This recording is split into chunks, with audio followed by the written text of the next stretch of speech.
Welcome from Fortress Cafe, Duncan Bone. Good morning.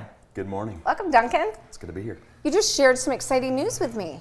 Yeah. What's going on? So about 3 weeks ago now, we had the opportunity to kind of move into a space, an existing coffee space, and take it over entirely. And we now have our third location at 1300 West Michigan Ave. Oh, nice. Yep, So in the last 6 months, 2 new locations and a farm. Yes, yeah. So we went from our one location here right in downtown to then being in the hospital kiosk at Henry Ford Jackson there, and then got a phone call saying that the Musgrove and Company was kind of going to shift out and move focus on their other locations in Tecumseh and Adrian, and asked if we wanted to help be the baton to pass, I think was the verbiage they used. Yeah. And so. So it's inside the 517 salon there, Perfect. right on Michigan Ave, and we just wanted to keep it as streamlined as possible for all the customers, and so they were out on a Sunday and we were live on that Wednesday, so it was a pretty quick turnaround. Wow. I have a special request for that location. Tell me about it. So there's a beautiful history there with the old Lila Cafe that Yep. had the best chopped salad. Chopped salad. Chopped salad. Deal. We need to find Heidi and get the recipe. Heidi, oh my God. And You remember bring it back. They were the first restaurant in the county that ever had a panini. Yes, they were, Uh-huh. and their paninis were fantastic. So if you could bring a little bit of that legacy back. All right. So you got a lot going on. Let's talk a little bit about the farm, and I'm interested as this weather is starting to get better. Yep. What's taking place out there? Yeah, so Jody Chilk, our farm manager, has been absolutely rocking it. She's been out there every day, really pushing, getting things going, getting all the beds prepped and weeds and things in the ground. And so we already have a good amount of things planted. So on one side, we are doing all the planting and getting things going. On the other side, the bigger field that you see in the picture there, that is we're going to be doing a lot of remediation. So there was just different things sprayed on it in the past, and we're going to go organically grown. So we'll be adding organic matter to that side, and we'll be planting flowers there at some point as well. So we might be doing some different things with flowers and, Nice. and that kind of stuff as well. So, but yeah, Jody's been doing a ton over there. We've been developing the land and figuring out water stuff because there's not a water source on premise. And Oh, geez Louise. so toting stuff back and forth. We got big 250 gallon tanks that we're driving back and forth and filling up and. Doing what it takes to get it in the ground. So Farming we're going. is not easy. No, not at all. No, we did not do it because we thought it was going to be easy. So Where's the farm? it's in Spring Arbor, so it's Okay. right on M60. Another pretty well-known farm in the area is Red Egg Farm, Yep. so we're directly across the street from them. Okay. And we're hoping to have some good farming synergy in that area. Nice. Now let's talk a little bit about your investment platform, and because you are welcoming investors. So yeah, that was closed. Okay. So we did that because of some of the things going on. We actually may do a kind of a second round of that. Okay. So, to be able to expand some different things, and that was a whole thing. There's some hiccup in the background of that one. So it all went through. It went great. It was good. Then that platform had some changes, and so we had to change some things kind of on the fly to help navigate those waters. For But, sure.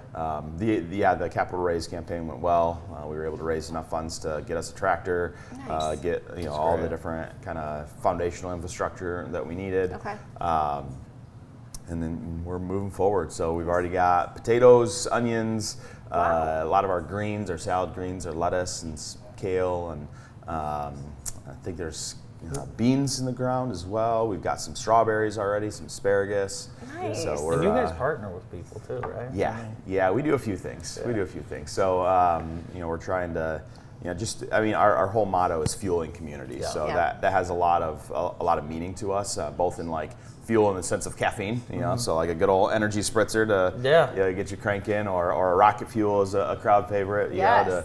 to get you going. I with, could go for one of these cups here on the screen. Oh yeah, so in there you see our microgreens and soon to be our own spinach. That's the Nice. foundation for our protein shakes and our Okay. smoothies. So we use fresh fruit while we freeze it and kind of do a pre-dose thing like that. Nice. Add liquid of your choice and some either protein or not protein if you like just the fruit smoothie kind of style. Yeah. So as we go and we develop, we want to have more and more options that are we've grown ourselves, or we've sourced locally. That's the big thing. So you mentioned, tell us again what you're drinking and. Yeah, so this is what's on the summer menu. a Lotus Energy Spritzer. So it's actually a coffee-based, so it's from green coffee extract. Okay. But then like lotus flower, so it's a really good, clean energy. It's like a healthier version of an energy drink. Oh, Okay. well, there you go. We all could use a healthier version of that. Yeah. Yes. Anyone yes. that's drinking. I mean, I wouldn't call it completely healthy. Sure. You know, with my background in health and fitness, there's still the sugars in it, but Sure. when it's like organic cane sugar, that's a little bit better, and then it doesn't have all the chemicals in it that a lot of your other energy drinks have. We had of course, our first heat wave come in, so that changes people's palates. They want a Yeah. summer drink. What do you guys have going for summer drinks? So at our new location, we're piloting a handful of different things, but a big focus is going to be our teas and cold brews. So at the new location, it's a tea house and a coffee bar. So we're doing loose leaf tea, a lot of different things on the tea world, and then also we'll be doing pour overs, French press, more of like your kind of specialty coffee type things. But with the weather, we'll have our cold brew. We've got bottled versions of that now. So we'll have bottled iced tea, bottled cold brew. So if you just kind of on the fly or you want to have it later, we've got some good bottled options as well. Let's talk about the hours and days you're open at all three of these locations now. So that can be confusing, and we're actually in the process of getting our whole website revamped. So there's a lot more, continuity of that kind of thing. So for the new location, we are open 7 days a week there. Oh, nice. So weekdays, Monday through Friday. Make sure I'm saying this right. 7 to 4 p.m. Okay. And then on weekends, it is 8 a.m. to 4 p.m. Okay. I think. Yeah. See if I can remember my own. So that's at the new location. Downtown, we are open 7 to 5 p.m. So we kind of match some of the hours with the Lean Rocket Lab there. Great. And then at the hospital location, Monday through Friday, we are open from 6:30 a.m. to 8 p.m. Oh, nice. So that we can make sure we're in there for the second shifters, for our medical professionals who Yeah. start at 7 p.m. and go through the night. Yeah. So we're open pretty much all day there, and then on Saturdays it's 9 to 2, both at the downtown location and the hospital. Okay. Great. Wonderful. Well, we better let you go so you can get back to the locations. I'm heading to the farm after this. Awesome. Take some water to the farm. Great. nice. Duncan, thanks so much, and congratulations on the growth of Fortress. Thank you. Thank you, Duncan. Duncan Bone here with us this morning. More of the show right after this quick break. We have Ted Ludlow and Jesse Brown coming up next.